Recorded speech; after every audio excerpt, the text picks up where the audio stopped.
The power of sincere inquiry, and those were playful examples, is that when you really are interested, it draws out the truth. And I think of this, I think of at my mom's funeral, that one of her old friends was talking to me, and she said, you know, I could tell her anything because I always knew she was interested in me. And it struck me that I kind of was remembering how in high school my friends would come over after school. We had kind of the gathering spot.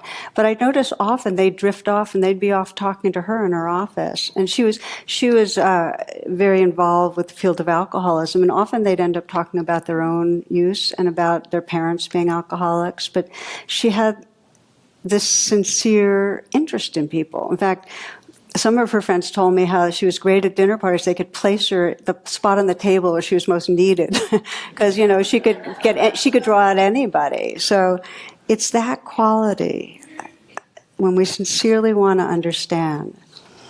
The other attitude is a willingness to be uncertain, and this is key when you're. And we're going to be practicing some levels of inquiry during this talk.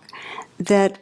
To go in open-handed. It's those that are arrogant and certain, you know, are holding tight to their knowing, to their ground, but aren't available to learn. So it's asking a question and being willing to be changed by what you discover, not holding on to your idea of what's going on or what's going to be right, which of course takes courage.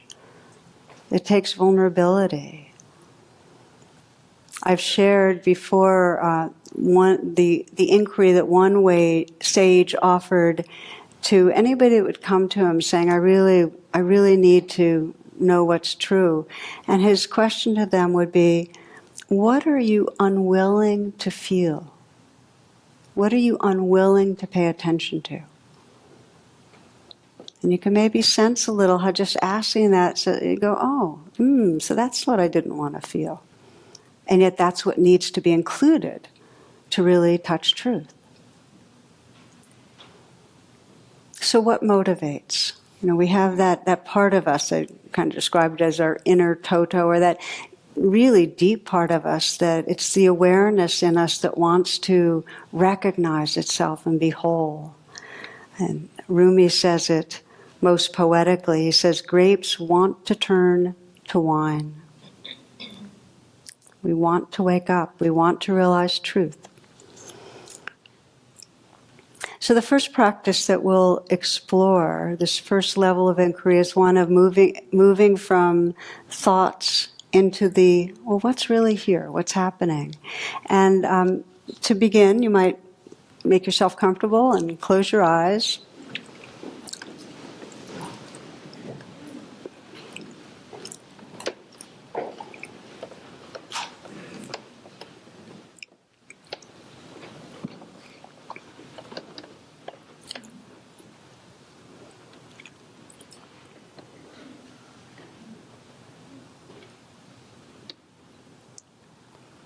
Just allow yourself to consider this a pause, to let yourself arrive here. Remembering these attitudes of that quality of sincerity, of real interest in what's going on, and a willingness to be uncertain, to not know. And you might begin by just that simple question, you know, what is happening inside me right now?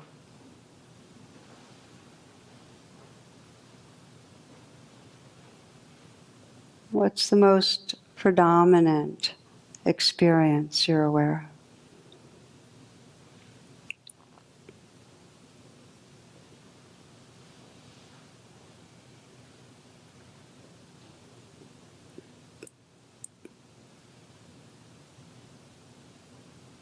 And again, to keep looking, what is happening right now inside me?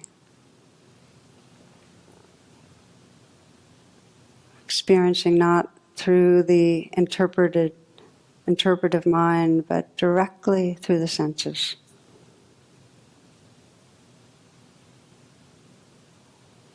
Right now, again, fresh, what's happening inside me?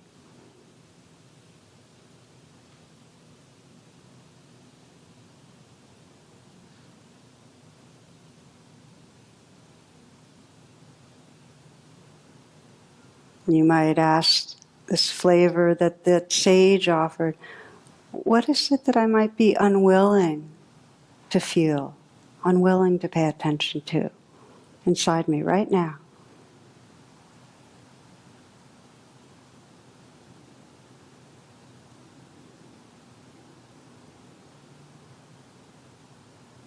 So what is it that might be asking for inclusion, acceptance? And notice what happens when I ask that question. What is asking for inclusion, for acceptance?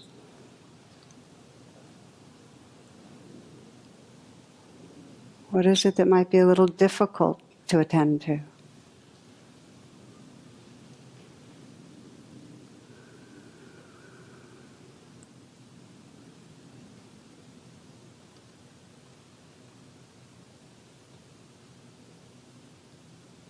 And as you notice whatever's appearing or arising, just to welcome it, allow it, be with it.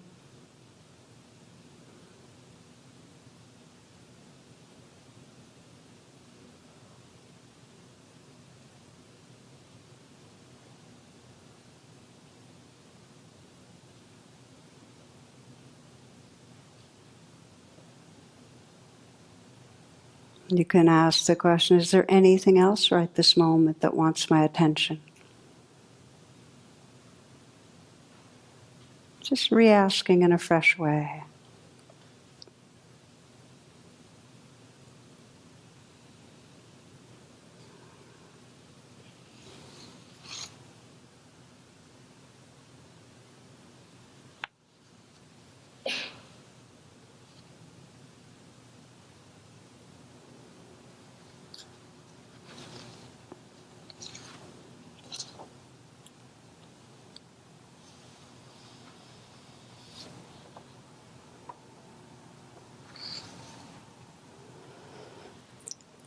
As you're ready to take a few full breaths and open your eyes. Okay. So you might notice when a question is poised or posed, it directs attention to what's going on. It increases the energy and the incisiveness of attention. There's more penetration of attention. And this is the power of inquiry when it's combined. It's a flavor of mindfulness, and when it's supporting mindfulness, it actually allows us to contact more fully what's there. In any moment that you ask, what is happening inside me right now? You're going to be moving from the realm, the trance of the interpreted world, right into the aliveness of the body. What is happening? What wants attention? What's asking for acceptance, inclusion?